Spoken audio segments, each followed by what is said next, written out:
Hello, hello tout le monde, bonjour à toutes et à tous, j'espère que vous allez bien. Donc je suis Marion Massacrier, j'ai une formation d'ostéopathe et depuis quelques années maintenant, j'ai décidé d'axer ma pratique dans la santé féminine. Donc j'accompagne particulièrement les femmes et les couples en désir d'enfant qui n'y arrivent pas, qui vont présenter des troubles de la fertilité ou autres sur le plan gynéco. Et donc aujourd'hui, j'ai envie de te parler d'un sujet dont on parle peu.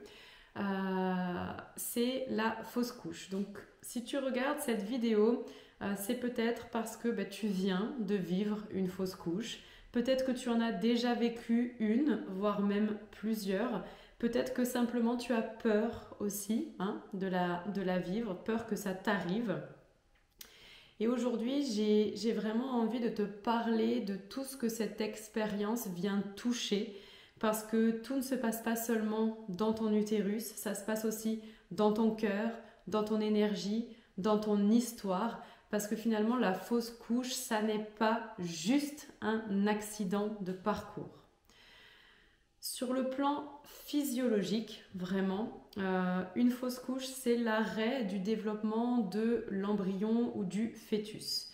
Ça, très souvent, ça arrive dans le premier trimestre de grossesse, mais ça peut arriver plus tard aussi. Le plus souvent, c'est lié à une anomalie chromosomique, l'embryon ou le fœtus n'est pas viable. Ça peut être en lien avec un problème hormonal aussi, et parfois, on ne sait pas pourquoi il y a cette fausse couche, il n'y a pas d'explication. Tout ce qu'on sait aujourd'hui, c'est que ton corps reconnaît que la grossesse ne peut pas continuer, ne pourra pas aboutir, et donc ton corps déclenche un processus d'expulsion de l'embryon ou du fœtus.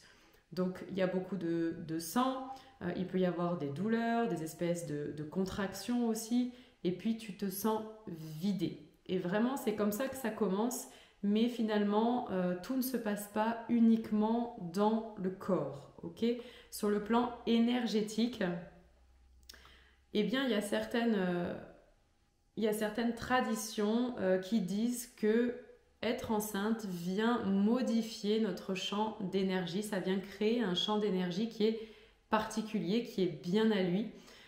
Une nouvelle vie s'installe à l'intérieur de ton corps et donc une nouvelle vibration aussi, d'accord, qui est très fine.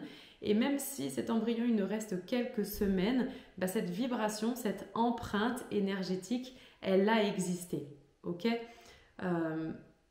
une fausse couche, c'est vraiment une rupture dans ce champ énergétique. Il y a une espèce de vide qui va se créer. Il y a beaucoup de femmes qui sentent que quelque chose est parti et en même temps que quelque chose reste. C'est très inconfortable, comme s'il y avait une trace, une mémoire en fait, vraiment de ce bébé qui a été là. Et parfois, cette énergie, elle peut rester bloquée à l'intérieur du bassin, à l'intérieur de l'utérus. Et c'est très souvent ça aussi qui reste et qui vient bloquer en fait des futures fécondations, des futures grossesses. Il y a cette empreinte énergétique qu'il faut nettoyer en fait, qu'il faut vraiment libérer pour pouvoir tomber enceinte à nouveau.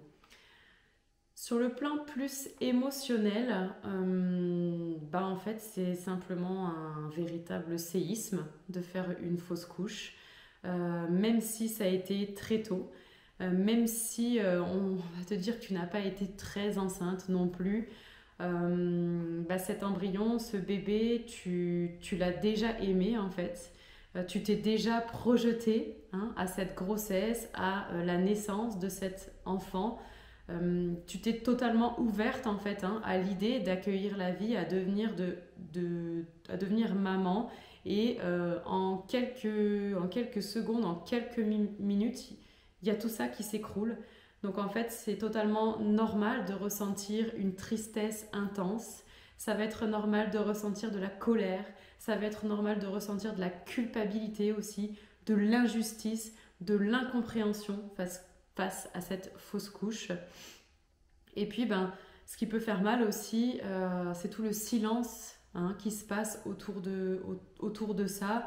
Moi, je vois beaucoup de femmes qui n'annoncent surtout pas leur grossesse avant que les 3 premiers mois soient complètement révolus, parce qu'on ne sait jamais s'il y a une fausse couche et tout ça. C'est dommage. Et en plus de ça, on va minimaliser en fait cet événement, parce que bah oui, c'est courant, bah oui, c'est la nature qui veut ça, bah oui, tu en auras un autre, oui, certes, c'est vrai, mais en même temps, on ne peut pas minimiser en fait ce qui est en train de se passer dans ton corps, dans ton énergie et dans ton cœur, en fait, ok?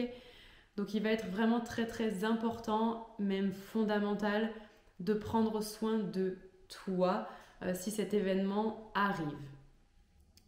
C'est quelque chose de naturel. C'est quelque chose dont tu n'es pas responsable. Ok? C'est quelque chose qui est très très courant. Quasiment toutes les femmes font au moins une fausse couche dans leur vie de femme, et bien souvent elles passent même inaperçues, quoi. D'accord? On le voit même pas. Mais si ça t'arrive, et quand ça t'arrivera, eh bien vraiment prends le temps. Tu as le droit de prendre le temps. Tu as le droit d'avoir besoin de repos. Tu as d'avoir besoin de solitude. Tu as le droit aussi de pleurer. Tu as le droit de faire un rituel. Tu as le droit de t'adresser à cet enfant, de lui dire adieu. Ok? Tu as le droit, et là ça va être important d'écouter vraiment ce que tu ressens, ce que tu penses avoir besoin de faire pour vivre au mieux cet événement traumatisant. Ok? Donc vraiment écoute ton corps, repose-toi, reste douce envers toi-même. N'hésite pas à libérer tes émotions d'une façon ou d'une autre, donc à écrire, à parler, à pleurer, à crier s'il le faut, à faire une lettre. Tu peux écrire une lettre, tu peux la brûler, tu peux allumer une bougie, vraiment. Fais ce qui te passe par la tête et que tu penses qu'il va te faire du bien. Ok? Cette fausse couche, elle ne parle en rien de tes capacités à devenir maman. Ok? Ça fait mal, c'est vrai, mais c'est aussi un moment dans lequel tu peux totalement revenir à toi, reconnecter à toi et reconnecter en fait à ta puissance de femme.